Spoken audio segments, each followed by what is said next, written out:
It's just a better gun. All right, welcome back, everyone. This week's picture of the week is being brought to you by Flowers Garden Center. No, it ain't even open. It was a garden center. It was a garden center. It will be again next year. Getting ready for deer season, but it's not. It's gonna be a while. But you got a lot of pictures here. We do. Well, we got four. We got a good stack of them, you know, that are saved up. So, our first picture here tonight. This is Mr. Dwight Ballou. This is a nice bass that he got off of Percy Priest Lake. That he shared with us. Actually, I was talking to Dayton earlier, and Dayton shared that with us, told us that he'd love to have that on here. So that's right. I want to say hi to him. Congratulations on that fish. And this is Tyler Thompson. This is a catfish that he caught on Priest while using jugs. That's right. This was a 29-pound catfish, and it was 36.5 inches long. That's a good one. That's a good one there. Good one by anybody. Yeah, that's right. And you know these fellas here. Not these two. You know, sometimes you just have to deal with what people send you, you know. So this is Dayton and Jimbo Blair. Pro staffers. Yeah, that's right. This is Dayton and Jimbo Blair right here with a nice catch from a tournament. I think this was actually a little bit earlier this year, but Dayton sent that over to us. We'll tell them hi tonight, and we'll be seeing them soon, I'm sure. And this is my cousin, Justin Crane, with a nice bass that he caught recently off Old Hickory Lake fishing out of his kayak. That's awesome. So I want to say hi to Justin tonight, and congratulations to everybody on their pictures. You can send your pictures to us here at Southern Woods and Waters, 474 James Robertson Parkway, or better yet, just get them to us on Facebook. We can get them a lot quicker that way, get them here on the show to share with everybody else. That's right.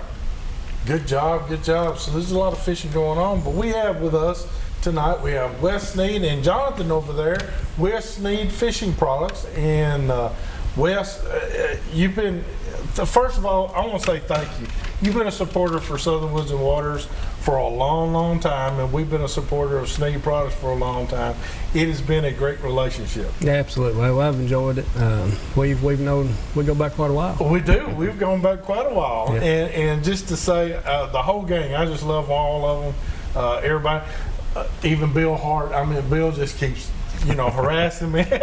Y'all get to see him here. That's his job. Yeah, we'll get to see him on here in just a minute. But just everybody that's associated with Sneed Fishing Products has been awesome, and I just want to say publicly thank you. Well, I appreciate it. We appreciate you guys, and all the guys that I have that help us. That come to the shows and help us and promote our stuff. But they do it because they love it. That's right. They're passionate about it, and they like seeing the youth get involved, and they want to produce a product that's that helps somebody have a good time. What I like about them is they're eager to teach others. Right. Every one of them. Even at the shows, if somebody's got a question about something, boy, they're right in there to show them how it's done. Try this technique, or if they're doing this, try this. And not many people say that. They just there to sell the product. Right. You're there to sell fishing. Yeah. And all your guys and gals do a very good job of doing that. Yeah. Well, we appreciate that. Well, let's talk about some of your products, because we know you. First off, I want to tell everybody there is a difference between mass producing plastics and getting custom plastics. And Sneed Fishing Products is custom plastics. They use what I call virgin plastic. Yeah. It's high flotation. When it comes out of the mold, it's a high floater.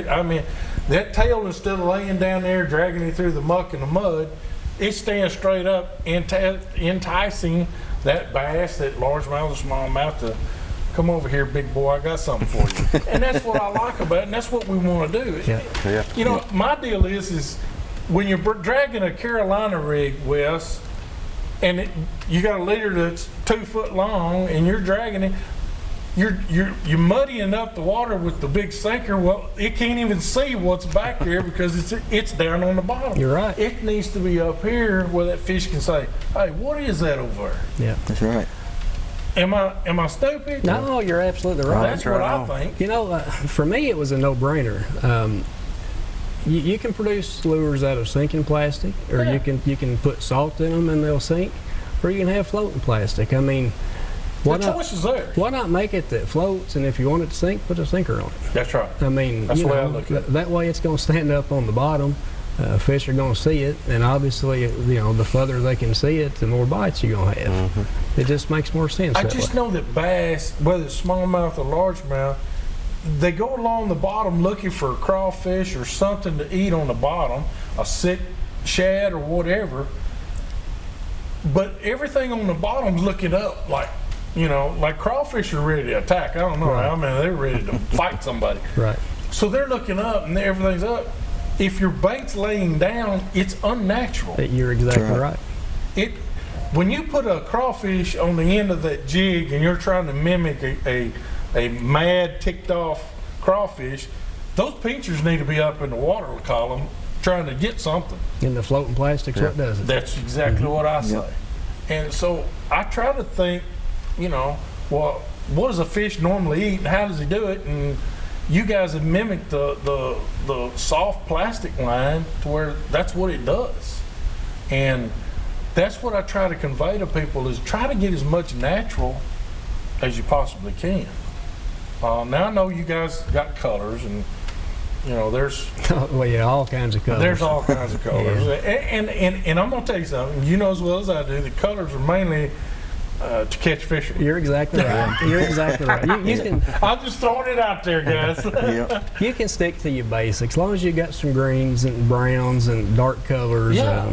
You got to have a plum or a blue fleck, obviously, That's a right. worm. But lots of times it's a mental thing. If you think one color is better than another, then that's what you need to be throwing because you're going to pay more attention. You know, some of those days out there is pretty tough on the water, and you know, you might not get but 5 bites, and you need to be focused. And if it helps you to throw something you got confidence in, if you think they're going to bite it, you're going to pay more attention. You're going to miss less strikes. Well, now you've come out with some new stuff this year. Can we take a look at some of them? I'm excited to see some of them. Yeah, I've got pretty well a whole new line of jig heads. Okay. And what we do, Hugh, of course, you've noticed for a long time, but we listen to our customers. If people call in and say, hey, you know, I use this jig, but it needs a stiffer weed guard, or, you know, like to see one with a longer hook or whatever, we'll try to redesign it and get one on the market that they can get. And what I have here is a 7/16 ounce ball jig. And I've produced another style 7/16 ball jig in the past and primarily used it just for open water, bluff wall, you know, open water kind of fishing. And people will tell me, say, you know, Wes, I'd like to have the stiffer weed guard on that so we could get it in the wood and fish brush piles and whatever. So I went with the same weight. It's still a ball style, but I put a longer hook on it so you can use bigger trailers if you want. And it's got a stiffer weed guard. And, you know, for those of you that still want open water and a light weed guard, just cut some of it off if you want to. Yeah. There you've got one jig to put in your box that you could use for 2 different applications. That's exactly right. Now, I want to ask about the eye of the hook. Some people like them going with the hook straight away, and then some of us like them going side to side. You know, that's I've got the angled hook on here, you know, the flat eye, and the other ones was like you said, the different one. Is there a big difference in that? Well, like you said, there's preference. I don't know that it makes a lot of difference, to be honest with you. But I just looked for a hook that I had that was longer. I think the length of the hook makes more difference than which way that eye is turned. I mean, it's going to be tied in the center of it anyway. What about the bend of the hook? I noticed that one time you were really concerned about some of the bends of the hooks. I like wide gaps on some, and I like round bends on others. Okay. If you're going to get down in the middle of brush piles and stuff, I like the smaller, the round bend style. Bends. You and I talked about that, and that we were finding out that the wide gap, you know, a lot of times people were using those big, huge Senkos. Right. And on a round, it wasn't enough for them to really sink a hook into. Right. And you went to the wide gap for some of that instances. But gives you more room for the plastic to collapse. Right. The shank of the hook don't block. into it. Right. So you can sink that barb in there, and the catch ratio went up. Right. So, ladies, what I'm trying to say is Wes has always got his team trying to think of better ways to catch more fish. Yeah. And what we don't think about, because we're just, you know, lonely old fishermen out there just throwing stuff, we in the chunk and wine, we don't think about that stuff, but you guys actually sit down and talk about this and get it done to help our catch ratio grow up. And you'd be surprised what you can learn just listening to your customers. That's right. That's exactly right. Yeah. Hey, we got to take another break. Well, actually, we got to do our product of the week. I got that. You got to watch these I rookies. got- I tell you I've what. had too much This week's coffee. product of the week has been brought to you by our friend over at County Fork Outdoors. You can go see Ryan Martin and his gang over here at the Donaldson Plaza Shopping Center, or go up and see Joel and the rest of the family right there at the Big Rock You Market. got to go see Miss At Janet. the Miss Janet right there at I'm the Center telling you, Hill she's Dam a exit. hoodie. She's not a hoodie. She is. She keeps them in line up She there too. keeps that whole Martin family in line. She does. She keeps them all running straight She's where they need to something be. else. Hey, we got of course, our product of the week is going to be Sneed product. Okay, but what we've got here is we got. Can I say this? You Is can all right? say it. I think It's we're called okay. Is it a 6-inch? No, it's 5-inch. 5-inch floating turds. Now I've got a pack of turds here. Yeah, the 2-packs really. You got 2-packs of them really because you Well, got the, yeah, you got the these are turd head there. heads. That's right. These are turd heads. But let me tell you something. They're called that because we were talking about the Cincos and everything. Well, some Cincos are really, really big. These are a little bit Yeah, slimmed they down are. version. Okay, so I like that.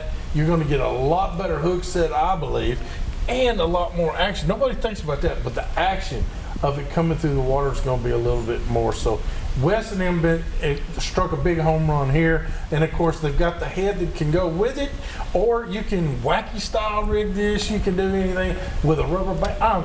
It's just endless what you can do with one of these things. But hey, if you want to use these baits, right now is a great time around boat docks. I know that this thing, this floating turd will work around these boat docks. So give them a try. It's Sneed Fishing Products. Check them online or on their Facebook page, either one, and I'm sure you can check them out and be just fine. They'll get them to you as quickly as possible. We got to take a quick break. That's right. We'll be back here in just a minute. We're going to open up our phone lines in the next segment. See you right back with some more Southern Woods and Waters.